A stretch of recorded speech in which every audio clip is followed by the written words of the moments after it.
You know, it never stops being weird to have your face on a screen, as it turns out, every time.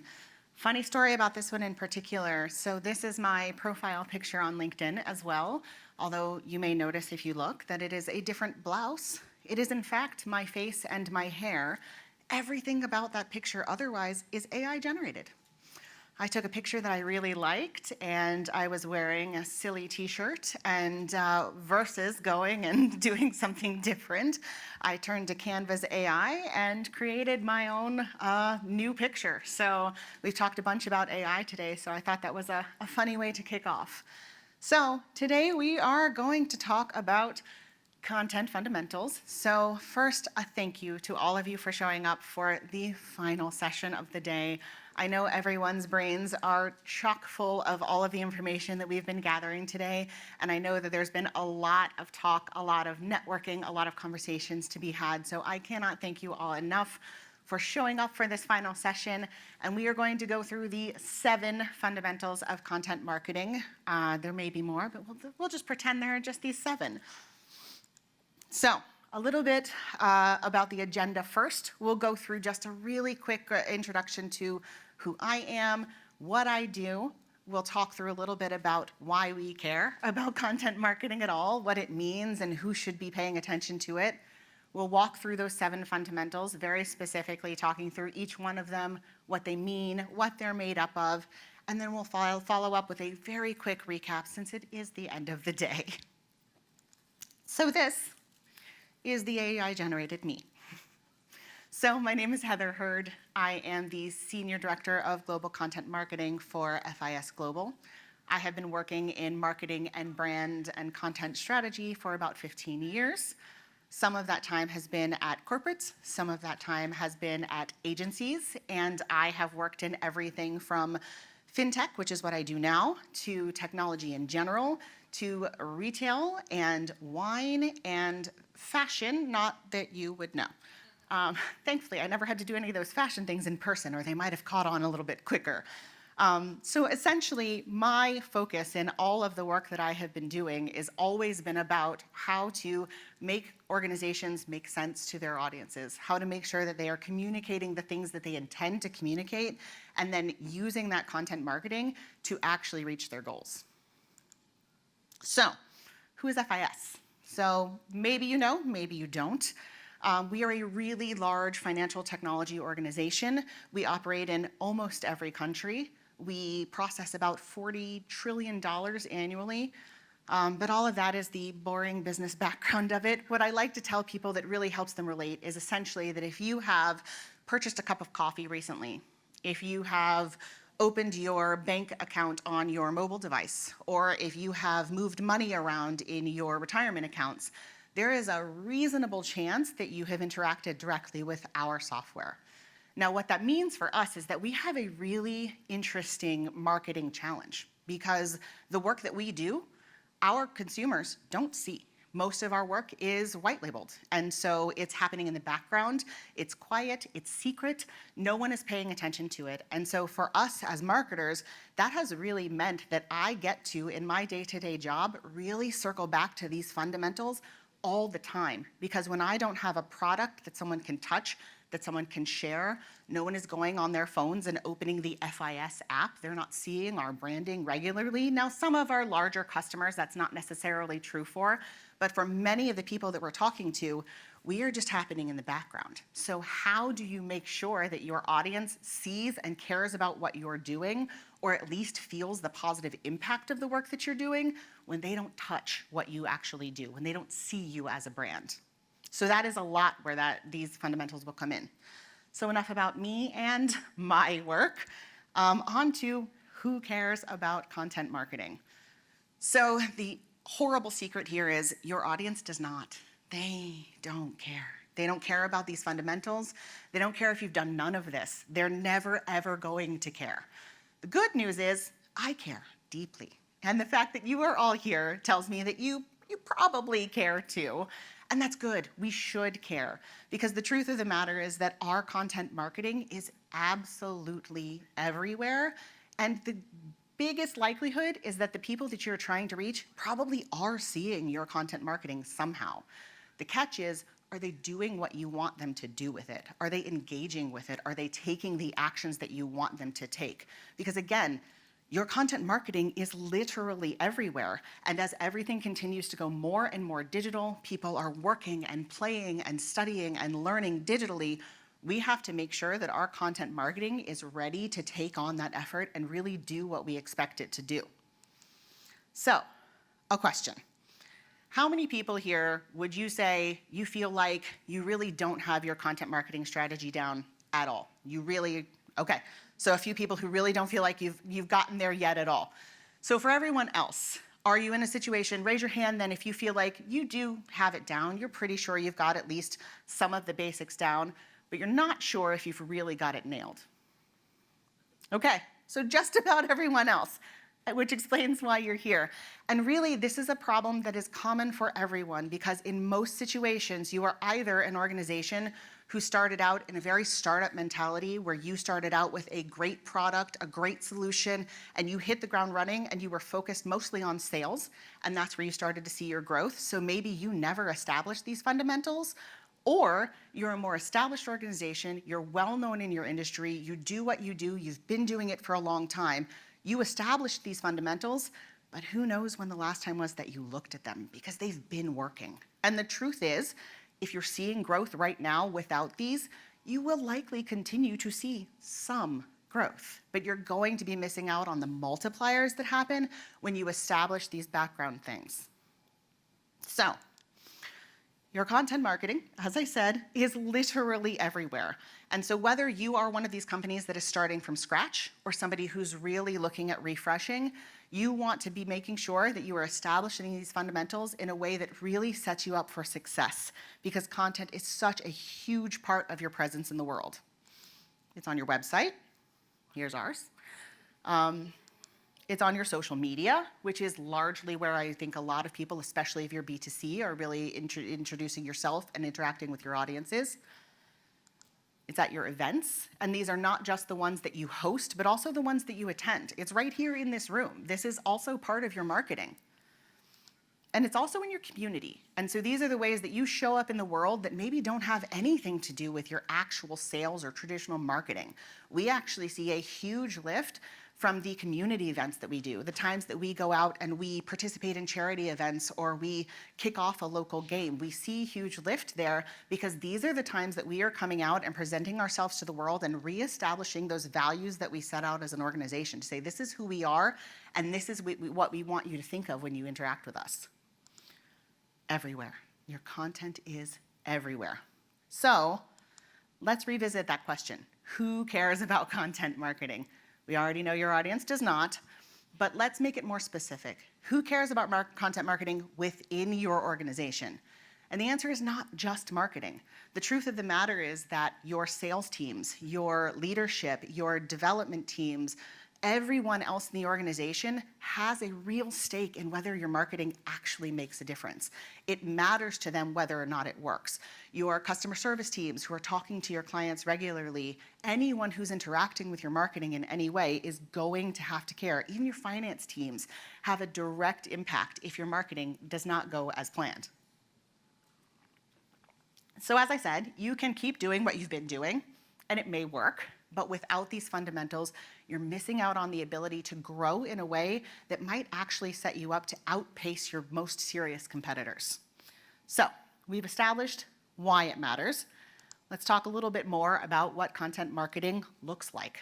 So content marketing is the foundation of so many ways that we support all of our organizational goals.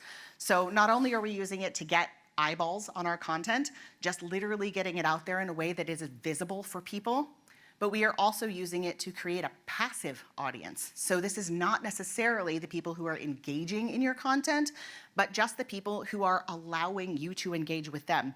These are the people who might join a LinkedIn group or come to an event or do something where they're taking a really low stakes approach to what it is to be a part of your organization. And then from that, we then start using that content marketing to sort of weed out those people. So to talk about who can be really present to be taking those next steps, who is likely to really be actually moving into taking serious consideration around being a customer and not just an audience member. Once we do that, we then offer continuous value. So this is something that I'll talk about a little bit more later, but it's something that a lot of marketing strategies are really missing out on. Our content marketing is an extremely valuable way for us to continue to deliver value to people who've already made the purchase. They've already made the sale, and we have a lot of transactional interactions with them, but we have to continue to show them. We already know that it is much more expensive for us to establish a new client than to keep the ones we have. So we can rely on our content marketing to continue to add that value for those people. We're also going to use it to create evangelists. These are the people who love us so much that they want to go out and tell their networks about what we're doing. And those people are essentially free marketing for us. They go out into the world and say, hey, these people are doing great things for us. And the more that we can engage with them and give them the things that they are needing from our content, the more they are willing to go out into the world and talk more about why we're amazing. We're going to close more deals. So content marketing is, as everyone knows, a huge way to bring in leads. And the more leads we bring in, the more deals we close, and the more we reduce our marketing cost, because content marketing can actually be a fairly inexpensive way compared to some other things like event marketing to really get out there and get the word out. And finally, it's going to open new revenue. So when you are putting your content out into the world, one of the things that we struggle with is targeting, because we don't always know if we're going to hit the people that we really intend to. We don't always know if we are going to be accessing the people that we intend to access with our content.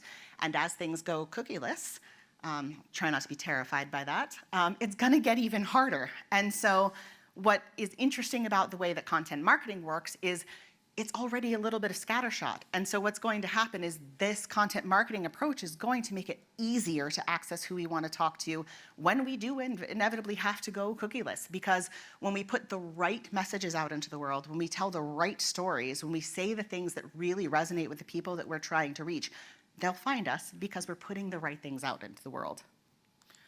So, marketing is weird, right? So digital marketing has taken over. It has been the way that we approach everything for a really long time. Marketers for a long time have essentially abandoned these traditional ways of coming to market, including TV and radio and newspapers, things like that that were considered sort of traditional marketing.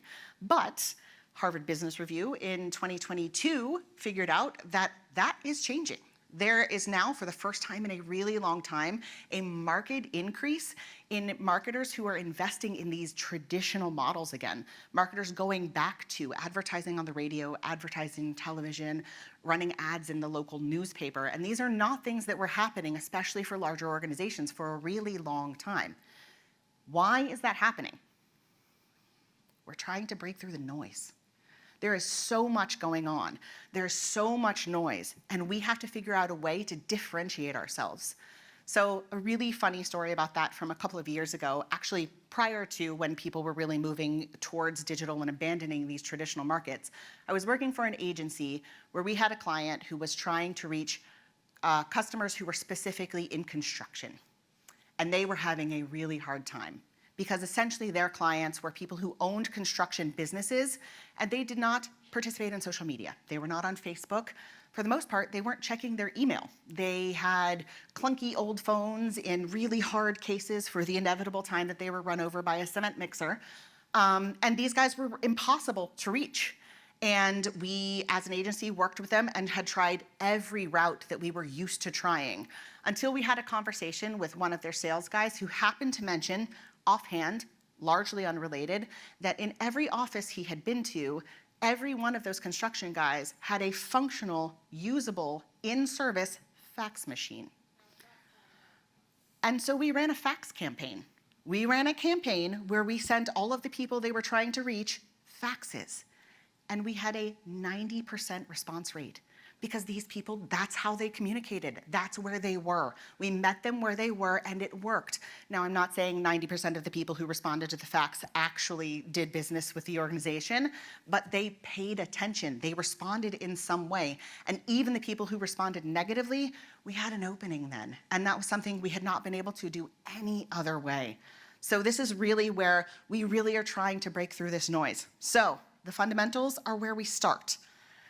Now, I've said content marketing 1,000 times on this stage already, and I'm sure I'll say it 1,000 more, but it has really lost a lot of meaning for a lot of organizations. It has become sort of a catch-all phrase. People are less and less familiar with what it even means. And so what we're talking about when we're talking about content marketing is we are creating content in a million ways, and we are targeting it to specific audiences. Mostly in this day and age, it's digital, but as I said, maybe it's a fax. We don't know. So if you are a company who hasn't tackled the basics yet, that's what we're here for. If you are a well-known company, again, you may be able to grow without these things, but why would you miss out on the opportunity to really maximize that growth? So the truth is, if you've got a great team, if you've got a great product, if you're out there in the world, you've got great connections already, you'll be okay. But let's talk about why we can do a little bit more.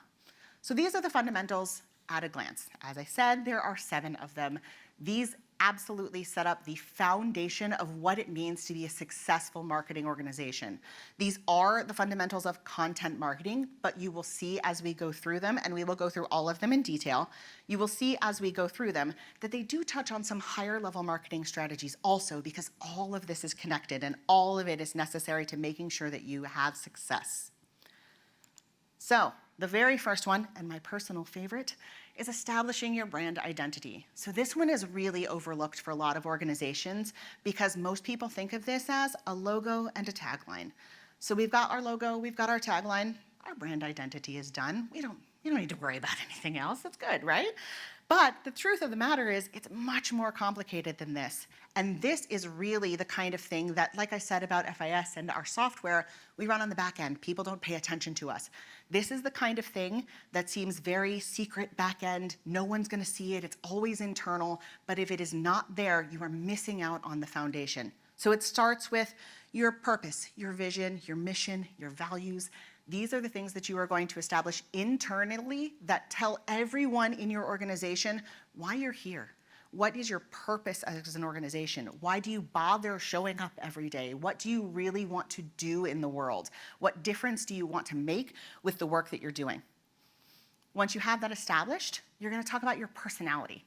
So this is a lot more about how you feel in the world. So are you fun? Are you a little bit disruptive? Are you cheeky and silly? Do you like to offend people with your marketing? It absolutely works for some organizations. Are you really, really businesslike and serious and very to the point all the time? Are you extremely, I live in the Netherlands, are you extremely Dutch and direct? Maybe so. But every brand has to establish what that personality is, and then it has to continue throughout all of the work that you're doing as a brand. Then from that, you're going to create your verbal and your visual identity. So this is more the kind of traditional brand identity that people are talking about. This is where you're going to take all of that work that you've laid down and you're going to show everyone in your organization, this is what we sound like. This is what we look like. These are the colors we use. This is absolutely where that logo and tagline come in. And then from there, you are going to develop those further brand guidelines. So these are going to include your tone of voice and your style guide. And this is your hands-on how-to maintain that consistency throughout all of your brand identity. And where this really comes into play and has a lot of value is if you use any kind of freelancers or external agencies, you're going to be able to hand this off to them and create that kind of value and consistency throughout your branding that is going to be necessary to make the emotional connection that you need to make with your clients. And I think we all know that without that emotional connection, you're not going to get anywhere with your marketing. So this one should be obvious. Know your audience. So we're going to really gather that data to create and nail down those personas. And this is where something like that fax campaign really comes in. Because if you don't know that little detail, if you don't know that the audience that you're going to happens to have functional fax machines in their office that they use all the time, you're going to miss out on an opportunity to really connect with them. And essentially what you're going to do is take all of that client data that you have and create personas that you can then use to predict out the behavior of other members of your audience that maybe you don't know that data about yet. Next, you're going to establish your funnel. The funnel starts out really obvious, really familiar for most people. You're going to bring them in at awareness where they're just learning out who you are. You're going to follow them through to consideration where they're starting to realize that they have a problem that you might be able to help them solve. You're going to take them through the decision-making process where they choose you as the person that they're going to help solve, that they're going to have to help solve their problem. And then they're going to make a purchase. And then ideally, you're going to see them through retention, which is usually a little overlooked. But again, that's where we continue to add that value to the people who've already made the purchase for us.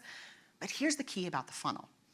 The funnel is not that beautiful, linear, well thought out path that we create on our marketing slides. The funnel is messy and illogical and makes no sense because people are messy and illogical and make no sense. So when you are putting together your marketing strategy, when you're doing things like building out your email journeys, you want to make sure that that funnel is taking into consideration the reality of the way that your audience is paying attention to you and the way that they are behaving around you.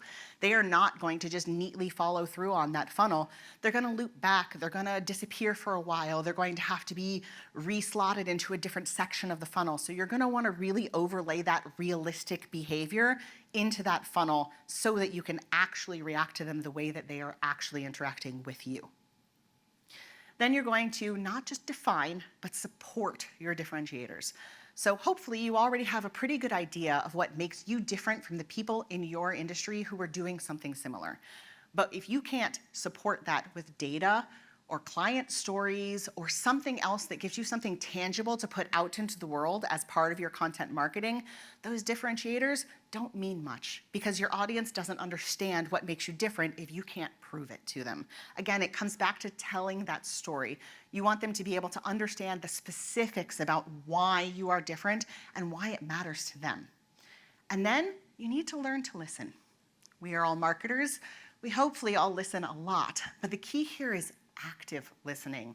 So this is not just about taking in the data, but it's about learning to really analyze it and implement it into the way that we work every day so that when our audience passively or actively sees our content marketing, they understand that we've heard what they're trying to say, that we've seen the behaviors that they're making, and that we have acted on them.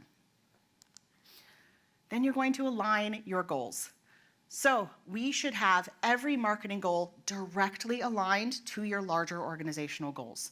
Every single marketing metric, every single marketing KPI, every single goal that you establish as a marketing organization should be clearly and cleanly rolled up to your organizational goals because we do so much heavy lifting in making sure that those organizational goals happen. You're going to centralize your thought leadership. So essentially what this means is that everyone in your organization who is out there putting out thought leadership, a lot of them are probably running rogue because they are largely leaders who have a lot of great things to say. And they are establishing a place in the market where they are showing that your organization has a place in the world, that you are leading, that you are innovators, that you have amazing things to say, that you are really pushing the boundaries of what's possible in your market. However, if you don't have a centralized leader in your marketing organization who can bring that together, you are going to miss the mark on this alignment because you need someone within marketing who is able to say, I know that this leader over here is talking about this, and this leader over here is talking about this, and that guy over there is going to a conference next week and he's talking about this.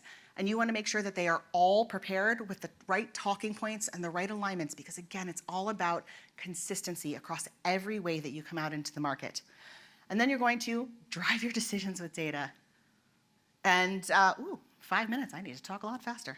And finally, to think about your content marketing as a strategic asset. So again, this is so key to driving every part of what you're doing and really thinking through it as a strategic part. I know someone else earlier today said that it's important that we not only have a seat at a table, but a voice. And that is really key here.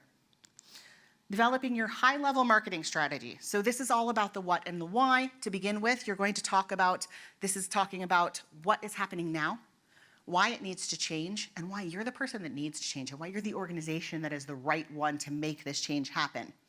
From that, you're going to create your summary, which essentially is your elevator pitch. This is very, very closely aligned to the mission and vision that you produced before, but this is your externally facing piece. So yes, it's going to be something that your internal people use, but it's going to be the messaging that they put outward, and it can also be shared with your board members and your stakeholders.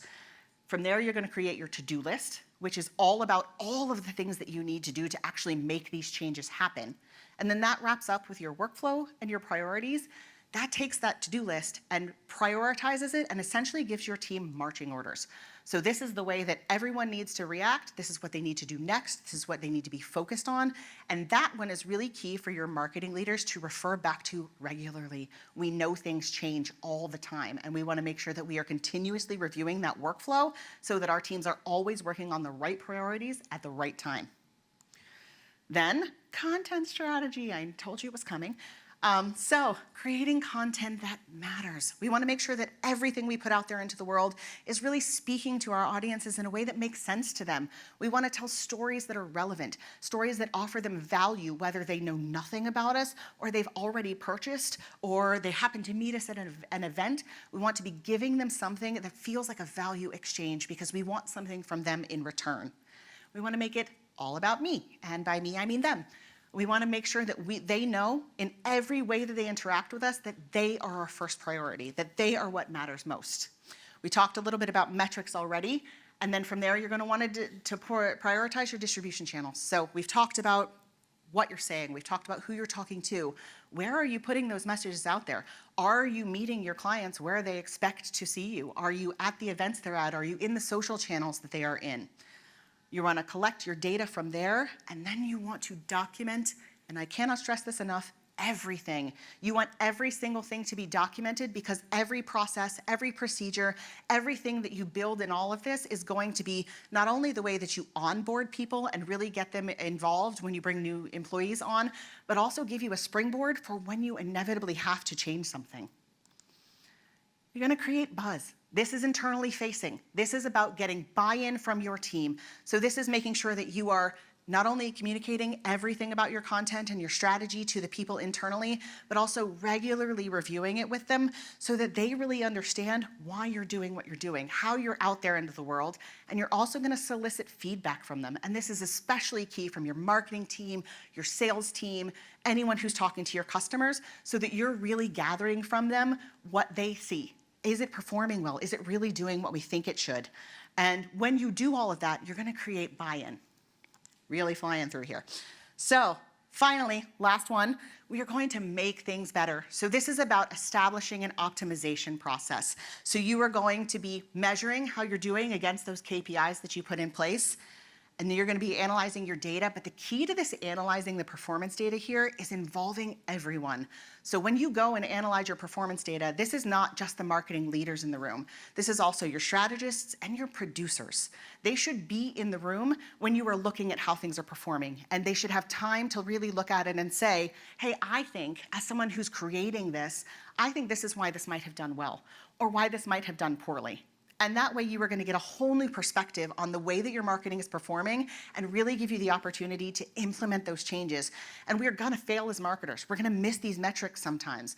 And when you get those larger groups into the room and talk through and really review what's happening and why things might have changed, that's where you're going to see the opportunity to really drive those A/B tests and really start seeing more about what we could be doing. And then you're going to start it all over again.